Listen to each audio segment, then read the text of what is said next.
wonderful to see you all here on a Sunday. Thank you for taking the time. On behalf of the Raising Places team, Heights Nest and Promise Neighborhood, I just want to welcome you all to our Action Lab. My name is Joan Hunt. I'm the director of the Greater Hudson Promise Neighborhood. And along with Heights Nest, Sarah Kendall here, and her team at Heights Nest, we had this amazing opportunity to apply for this grant from the Robert Wood Johnson Foundation to begin this process called Raising Places. And Hudson was actually chosen as, from over 150 applications, as one of 6 communities across the nation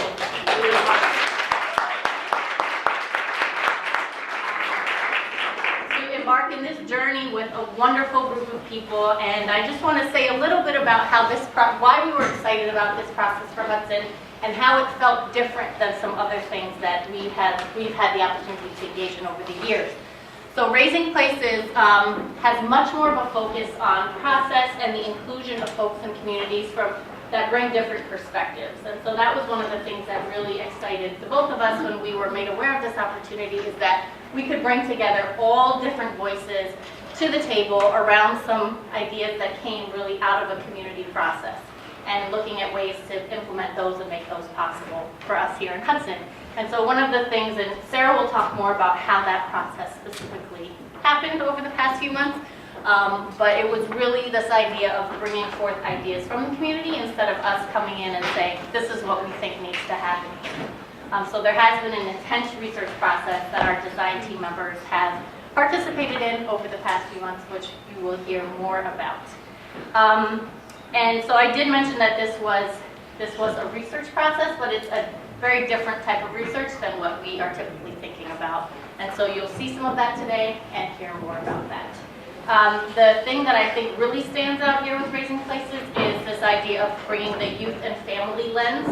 So there's a lot of development happening in Hudson, as we know, but often a missing lens is bringing in the youth and the families into that planning and into that development. So we're really excited to say that Raising Places is providing some of that. Of course, not all of it, but it's providing some of that. So if I can just move here. So the youth and family perspective there. And then this is our amazing Dream Team design team that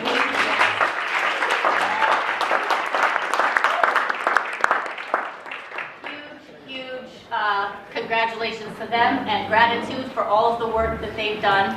As you can see here, it's a wonderful group of people. It really is, it was our dream to be able to include folks that brought a lot of different perspectives to the work. And so we have members that are elected officials. We have lifelong residents of Hudson that also bring a ton of other experience and perspectives. We have youth, folks that have worked with youth, folks that bring different community perspectives. So it's really a great group of folks that have been learning from each other and learning from the community over the past few months. So I just want to thank them and make sure you get to know some of them a little bit better today if you haven't already met them. And then also a really unique part of this process was the fact that we have the Youth Advisory Board. Yes. And the Youth Advisory Board,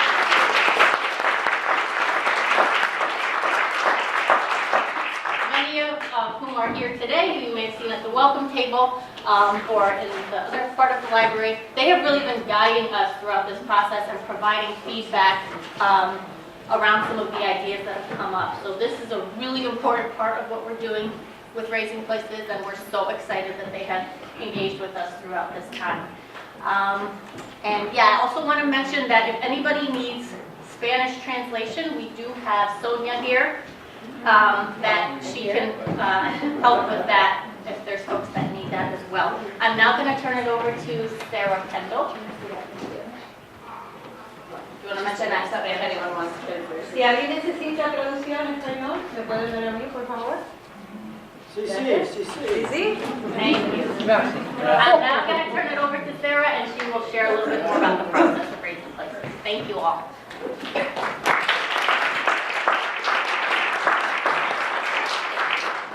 So it is really amazing to see everybody here today in the middle of a snowy Sunday. I'm like so moved.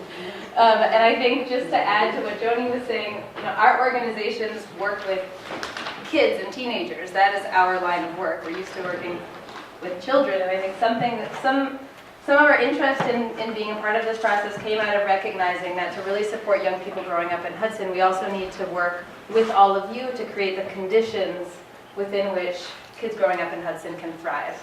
And so that's some of where our interest in really diving with you into some of the bigger issues that impact all the kids that we work with every day.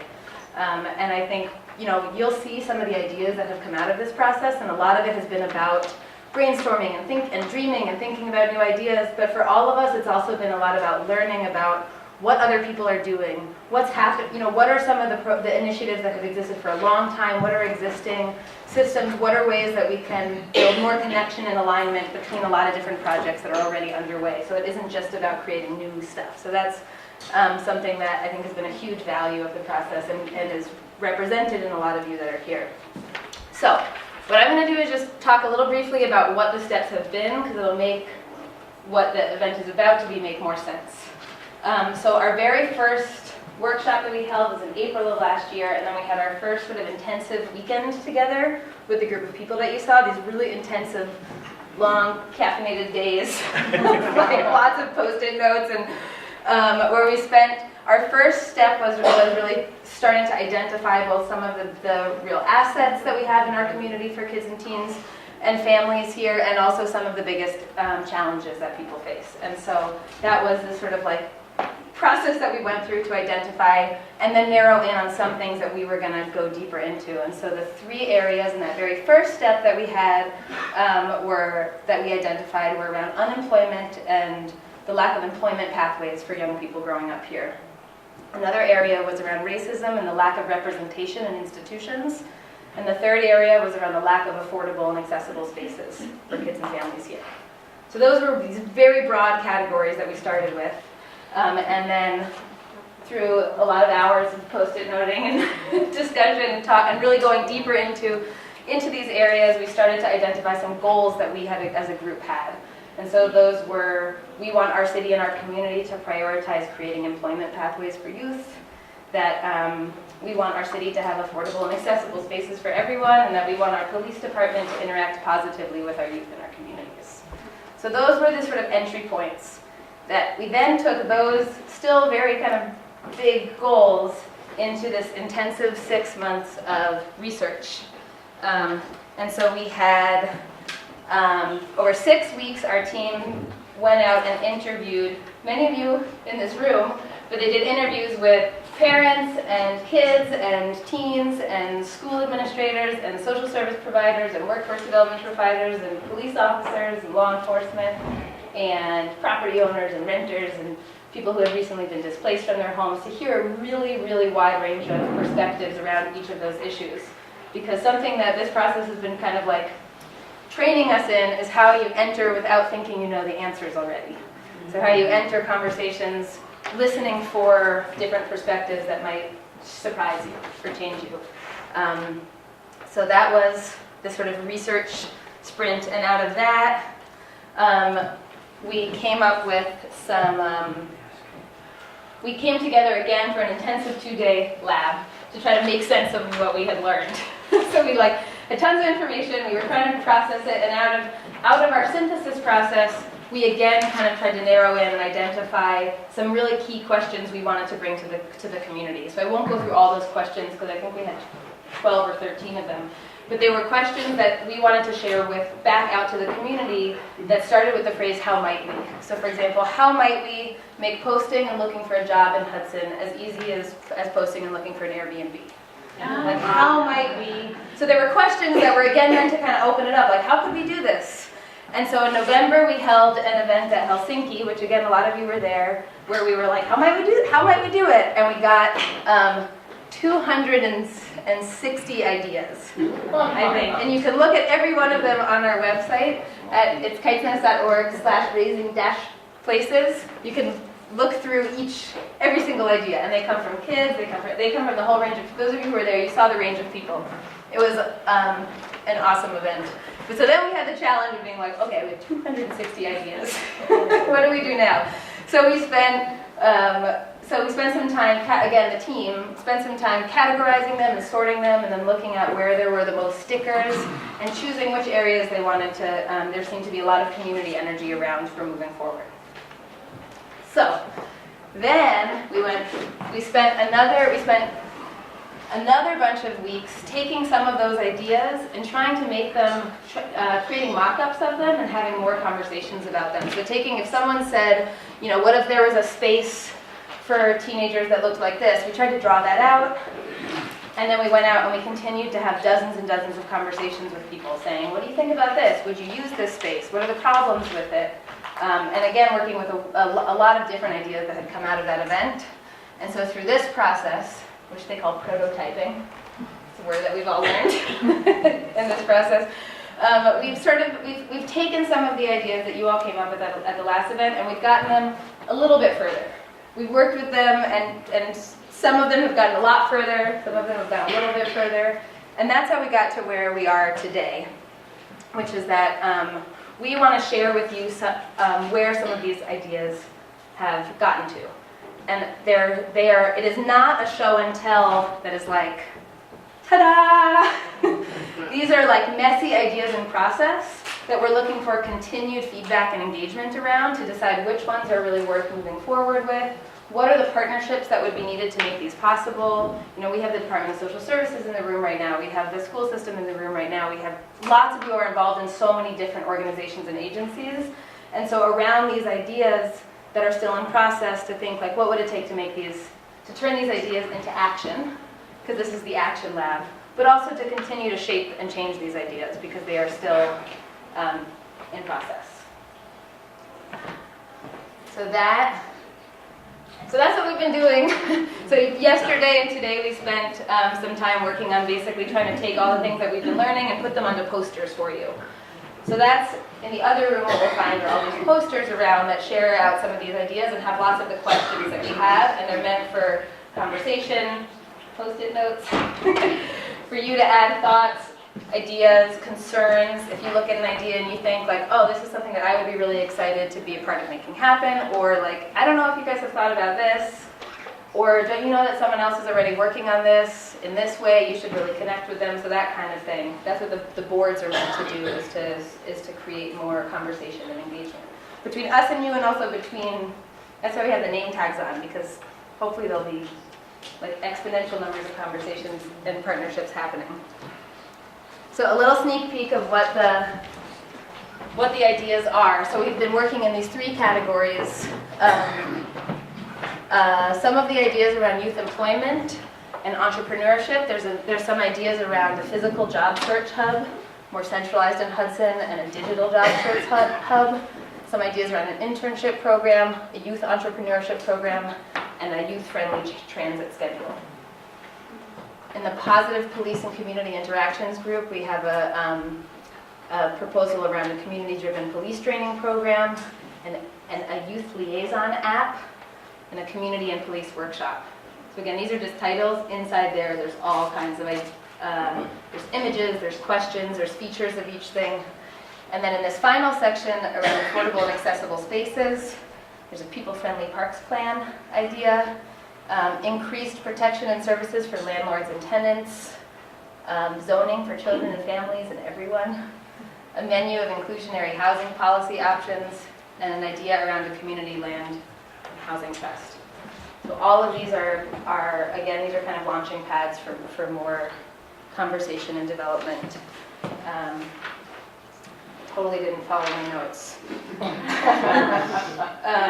I think I said most of it. The only thing I would want to add is that as you are engaging with ideas, talking to us, talking to our youth advisory team, raising questions, concerns, making the ideas better, you can also sign up for anything that you would want to be a part of in the next steps, because we're going to keep working on all of these ideas. And this is going to be our last public event like this, around this whole process, but each of these ideas are going to move forward, or some number of these ideas, especially if there's energy around them, will move forward in the months to come.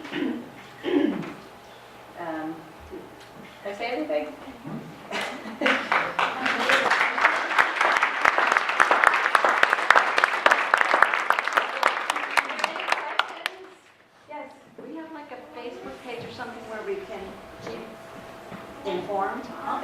such a That's a great idea. It's a great idea. No, that's a great idea. We should, well, let's make one. Yeah, that's a great idea because that way we can post updates because several of these we have ideas for what next steps will look like, including follow-up meetings or little pop-up events, and so that would be great. There's a mailing list sheet on the welcome table, so you can write down your name on there to make sure that we do invite you or follow up with you. There's also food inside. We have some amazing food that was prepared by Loida and Jareen. There's a vegetarian option, there's a halal option, and then there are a couple meat options. So you can, and coffee and tea. And also, so these are the nice name tags they printed for us. When we say they, we've been partnering with these folks in Chicago who have been leading us and training us in how to do a process like this. So part of the idea is that also all of us involved are learning how to do this kind of thing. So the idea when you bring together a group of people with different perspectives, how do you make it productive? What do we do? How does that work? And so everybody wearing a tag like this is either one of us from the conveners or on the design team. Yeah. Can you just remind us where the funding came from? Like who's behind the funding? What organization is providing the money? Yeah, so Raising Places, that name is this national project that is being funded by the Robert Wood Johnson Foundation. The funding is for this process, not to make the ideas happen. So they're meant to lead us through this process.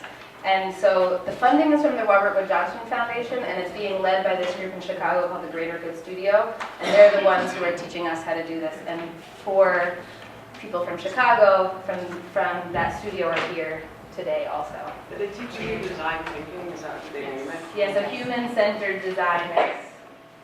Right? Did we get that? People there, they can raise their hands. Yeah, if you're from Chicago.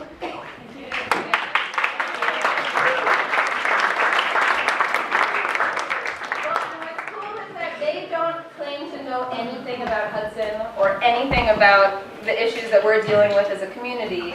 They bring expertise in process, and so that's part of what was also exciting to us is that it wasn't really like someone coming in and it was really about ideas coming from all of us.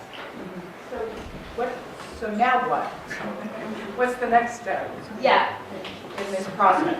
So you'll see all of these ideas after this event. We're gonna go reflect on everything that we learned and everything that happened today, and we'll also have names of everybody who wants to be involved in different projects. And then we'll decide if some of these seem like duds. If no one's interested, we might not move forward with all of them. But we are started to create paths forward for each of these ideas. So, okay, after this event, what happens next? And so, for this idea, the next step is a meeting with these partner organizations. For this idea, the next step is a pop-up event that brings together, that tests this component of it. So we're going to be piloting each of these ideas and moving forward. And that includes thinking about what would be needed to implement this. Funding, where would that come from? Is this something that Promise or Kite's Nest might want to help we take forward, or is this an idea that we want to give to another organization or another institution and support and share all of the research that we, different things might have different homes. Yes? So I'd love to know the goal for today, and is this where funding ends, like the end of what happens today? No. We have a few more months of taking of developing real implementation plans for the projects that we move forward with, and also for to starting to do some of the pilots. So we do have a few more months, and then when that funding ends, we don't expect to end working on these. Especially, we do know, some of our organizations are interested in really moving forward. Some of them, and again, there are other partner groups who are interested in some of the ideas that now have all this kind of research and community backing going into them. And the goal for today is to really evolve these ideas, hear what comes up for everybody in the room, to make the ideas better, to raise issues we haven't thought of, to raise more questions, to see who wants to be involved, that kind of thing. One more thing I'll add is that each of these groups is working with a national expert, somebody that gives feedback on these ideas. So while they don't maybe know Hudson specifically, they've had experience with these types of initiatives or ideas on a national level, so that's been really helpful as well. One other thing is that a team of our design team members will be traveling to Chicago in April to meet with the other 5 communities from across the country and to hear about their process as well. So I'm really excited about that. Funding for this phase, for this design phase? Say that again? What was the amount of funding? So the funding for this whole process was $60,000 for the whole process and everybody's time and all of the overhead. Half of that went to the design team. Yeah, so everybody who's involved is paid for their time. A question. Yes. Can you, or maybe the Chicago people can walk us through us and, a city that's actually gone through the entire process? And what was the outcome in another city that's actually done this before? Yeah.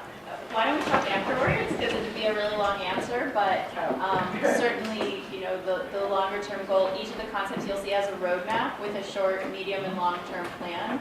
So the outcome that we're looking for is to achieve those long-term plans.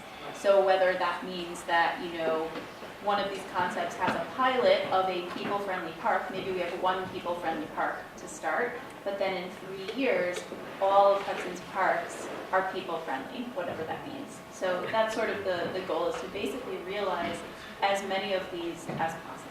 Yeah, no, I get that, but what I want to know is another city that's actually gone through this process, 4 years ago, that you funded, what was the outcome there? So this is our first time through Raising Places. Oh, okay. We're working with Oh. 6 communities across the country Okay, all at so the this same is time. starting. Okay, I understand. Asher, yeah. So you guys want to coordinate a lot of messages to people at the same time, right? So you guys should set up this thing called a Discord. A Discord is an app that lets you create sort of a chat room, except you can basically post something and everyone in there would see it immediately. So if you guys want to if you guys had an idea or something, you could create a Discord and you could post it in there. What's the app? Sounds like our act. Would you repeat all This is such a good segue, I think, not to cut people's questions off, but this is such a good segue because that's exactly the kind of thing of there's so much that people are going to see and be like, but do you guys know about this tool that exists, or do you know? And also, I really don't want to put too much on the ideas themselves because the point is for the conversations that are happening around them. And if an idea gets totally torn down, but next to it, 3 people are having a conversation and they're realizing that you guys are all interested in something similar and doing similar work, maybe don't know each other yet. This is both this event is centered around these collections of ideas that we've been moving forward, but is also meant to stimulate all kinds of additional pathways and connections, which is why we sent out so many reminders to people to try to be here, because we really wanted to have representation from lots of different organizations and agencies. But I think we should, oh yes. You brought up my last question. As I look out here, I see a lot of people from Hudson that aren't here. I also see a lot of groups of people who aren't here. How are they going to be informed of all this and be afforded the opportunity to speak up? Because a lot of people that aren't here are laid back and they're not going to respond until it happens and it's too late. Yeah. Okay, that's a concern that I have. Yeah, we really share that concern. A really interesting part of each step of this process has been working with our design team and also with our youth team to really think about when you have an event or when you're having a conversation, who are you reaching out to and how? What is every text message you're sending or every Facebook message you're sending and I think some of these ideas, a lot of the questions are well, if this were to ever be a thing, who would be running it? How would the word get out? How would it get to the people who need it most or who should shape it the most? And so I appreciate you asking that question, and I think it is a question that needs to be always asked in anything and everything we're doing. But I would add too that you saw our design team, right? Every one of those design team members has their own network of folks that they've reached out to and they've engaged throughout this process. So it's not only us here today that have been involved throughout the time. They have done interviews and groups and asked questions to folks that may not be here today, but did give some input. But it's definitely, of course, there are always more people that we'd like to bring in, but I did want to add that our design team does bring so many different perspectives to the table as well. It's true, and we probably had like hundreds of conversations, all not public and not visible. Okay, let's do one more, just so that we can do the fun part. I have one question, because I've been looking at projects like this for a long time. Are the young people that we're supposed to be helping, are they involved in the process? Our youth advisory board? Pardon me? You mean our youth advisory board? Just involved participating with their opinions and what they feel their needs are. Yeah, so at different steps of the way, so again, at different steps of the way, we've involved kids and teens in different moments. So when our team went out to do interviews, almost everybody went and interviewed kids or teens, or either one-on-one, or we did sort of like, not necessarily just interviewing, but we did mapping exercises with groups of kids or teens. So there was throughout the process, there have been sort of different engagement with kids and teens and shaping each of these ideas. And then we have our youth advisory board here today who are continuing to give us feedback throughout the process. But that's always another question, is like, how do we really do this work multi-generationally, so that's really part of shaping it. And if I can add, the last event that we had, the youth were a big part of it. And actually, when all the adults were like burned out and ready to go home, the youth were like, still there, like, no, we're not ready yet, we can keep going. So they've been a huge part of the process. And a lot of them are here, so you can ask them. Yeah. Talk better. Can they put their hands up? There are a lot of them around the snack. Yeah, they were the They're the bright ones.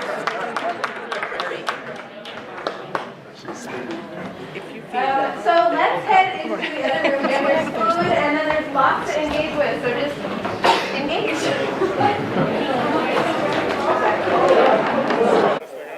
Okay. That's better. Okay. Hi. Well, welcome to the Raising Places lab. We are the group have been split up. The group of people who are working on Raising Places have split up into various teams. I've been working on the housing team. So we have about 5 different boards here that we are asking for the public to comment on. And this one here is about zoning and creating an educational opportunity for the public to understand zoning and zoning issues and why zoning matters in the realm of affordable housing, because it's a big obstacle to it in Hudson the way that it is right now.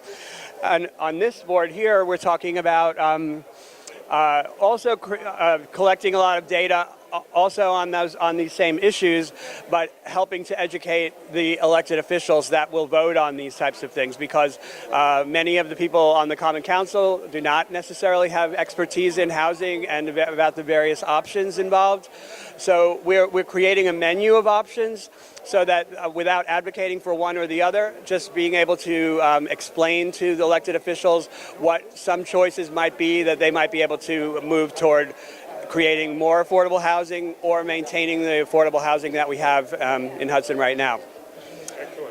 Both artwork for these, but the point is to try to create a visual idea of what we're trying to do here, and that it's a process. We're not coming to people with an idea that we want you to say yes or no to. We want you to contribute to the idea.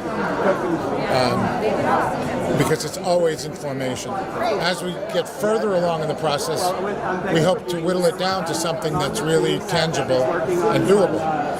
But the key here is that we're stimulating a bottom-up process so that as many people as possible who want to be engaged will be engaged. And even those who don't know they want to be engaged will realize that they have a stake in this. So we've gone to one of the most pressing things in the city, and that is housing. And how does zoning and housing issues impact the rest of the city? How do you make a city, how do you keep families, how do you make cities interesting to children? And we feel that looking at zoning issues and policy options are two of the ways that you can stimulate family-friendly communities. That's kind of really what our larger Raising Places idea is all about. Great, thank you. Let me just get this, okay, great. Hi, my name is Willette. I'm part of the Raising Places team, trying to have more protection for landlords and tenants. So basically just collecting information from a lot of tenants about how they don't know where to go for legal services, or just basically if they need help with anything, where to go. And I'm finding out through this process that it is places, but the connection piece is mixing. How do we get tenants to know about this? And to come up with some kind of way to show landlords that we still do appreciate them for renting to families in Hudson. I'm Sarah Kendall. I'm the assistant director at Kite's Nest. I've been a part of bringing together this whole project and process. And right now I'm standing next to one of the ideas, which they call the People-Friendly Parks Plan. And the idea has come out of lots of conversations with lots of kids and teenagers and caregivers about what people would like to see in Hudson's outdoor spaces and public parks that would make Hudson an environment where kids can play, teens can hang out, people of all ages can interact with each other and engage with the natural environment, or just what makes for a really healthy outdoor urban environment. And I'm excited because lots of people are at this event, like the new the new Hudson Parks Conservancy, and also the Columbia Land Conservancy, who are the kinds of organizations who might be able to help to bring some of these ideas to life. So that's one of the ideas, but there are a bunch of ideas around the room, and that's one that I'm excited about. One of the ideas is to have bicycle-powered phone charging stations around Hudson, and also chessboards. Okay. Hello, my name is Cedric Fulton, and I'm a Raising Places design team member. And I'm working on a small group. I'm one member of a small group working with youth employment and job training skills. And what we talked about was coming up with several areas that we thought was lacking in the city of Hudson around youth employment, youth unemployment, and job skills, job training skills. Starting off with internship program, this came from a lot of feedback that we got in past action labs and ideas labs. One of the things that we came up with was an internship program.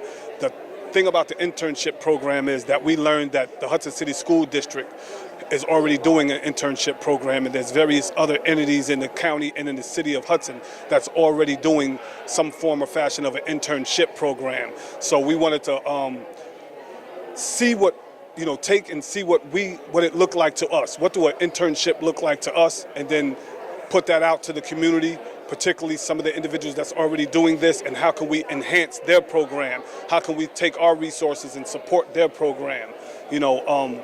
And that's with an internship program. How long would an internship program last? Who do we partner with? How long do the training part last? When do we pay them? When do we pay the youth or young adults? When do we pay them? If we pay them, and what's our goal? Is our goal a possible employment or definite employment? So that was our idea around that. And again, it came from talking to the community. And there's more work to do around that. We haven't decided. That's what this is about. Our next area of focus was a youth entrepreneurship program. And out of the research that we got, we decided to come up with a pitch program. We haven't came up with a name yet, but it's sort of a pitch program where our goal is to have 4 pitch programs a year, each 3 months long. What we do is we'll take 30 entrants of youth and young adults and have them pitch a business idea. Incubate these ideas up into the point where we can say we got enough energy and they did enough research where now we can go out and we can actually implement this this business for this young person and provide guidance, provide mentorship to to probably enhance their success, and do that 4 times a year. That way we can support these young people in creating their own economy, and that would solve some of these problems also with youth unemployment. Some of these individuals maybe going on down the road can employ some of their peers, in something like this. But again, we're looking at what's going on in the area, related to this concept. What should the name be? How many times a year should this happen? What is the training and support that's needed to make this happen? Where did this take place at? How could this intersect with the DRI project? And can a DRI project fund something like this or a component of this? Which would be great also. And then one of the great things also out of this area of focus is the job search hub, both physical and digital. So our job search hub is would it be a pop-up? Would it be a physical space that would be there year-round, brick and mortar place, or would it be something that's transient? And it would be a physical space that would tackle youth unemployment and job training. The area of focus is having these youth and young people come in, and become a member. Use all the resources and technology that we have that can sign you up that can alert you to jobs. That can help you build your resume. Tackle a lot of these soft skills.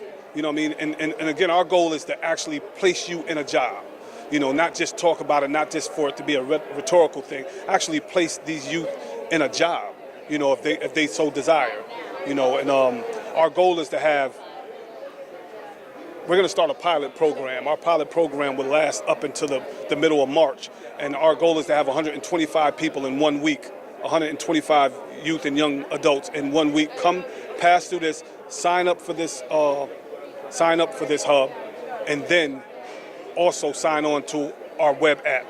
And our web app, that's a great segue into the digital part of this, creating an app where everything is centralized, similar to Indeed, similar to ZipRecruiter, but having it specifically tailored for the youth in the city of Hudson.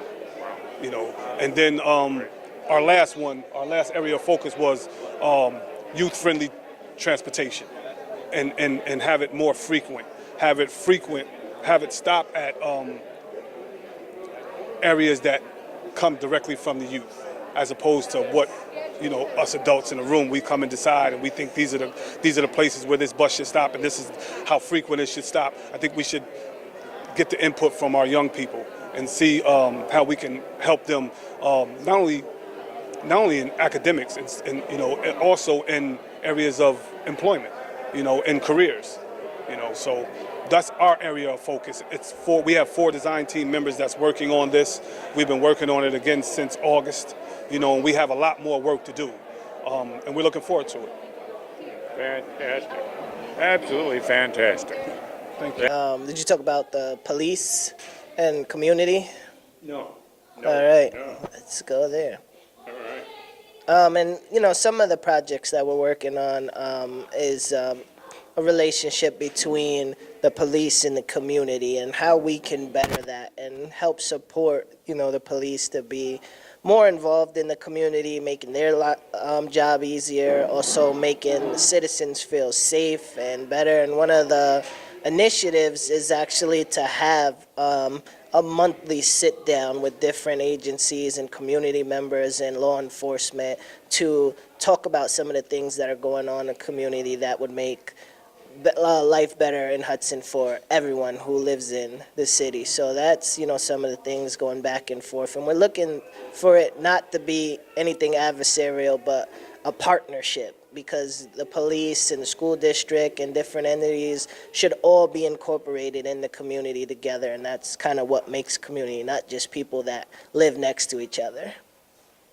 Yeah, so the interaction with the police, we actually interviewed the current police chief, Ed Moore, and we had a great conversation. I want to say like an hour and a half conversation where, he let us ask him anything we wanted, and he was really honest about a lot of things, and also the relationship between police and the community. So we got to hear a law enforcement take on things, because a lot of times, as a community member, you assume things, or you wonder like what's possible, and you're not sure what isn't possible. And he was able to kind of answer some of those questions. And we also interviewed a ton of retired officers and some people who have created different programs in other communities that have worked, and researched a ton of community policing efforts and different efforts of that sort.